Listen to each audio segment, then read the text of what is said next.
एक बहुत ही सुंदर और संपन्न राज्य था अग्निपुर। उस राज्य की राजकुमारी थी निर्भया। वो तलवार चलाने में निर्भीक और अत्यंत बुद्धिमान थी। पर एक दिन कुछ अजीब हुआ।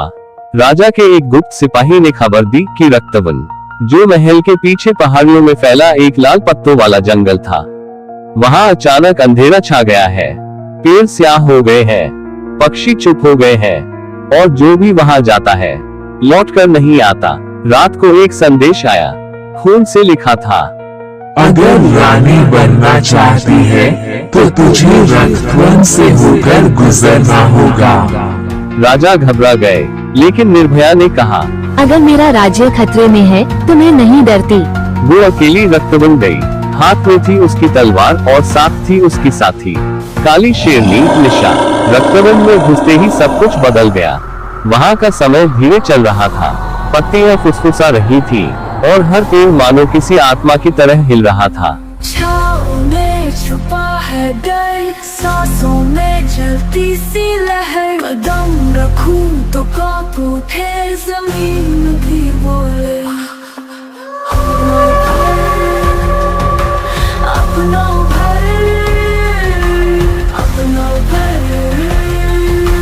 उसे दिखा एक टूटा हुआ मंदिर, जहाँ एक औरत की आत्मा हवा में तैर रही थी, आंखों से खून बह रहा था।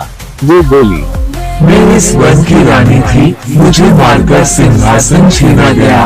अब जो भी रानी बनना चाहे उसे मुझसे लड़ना होगा।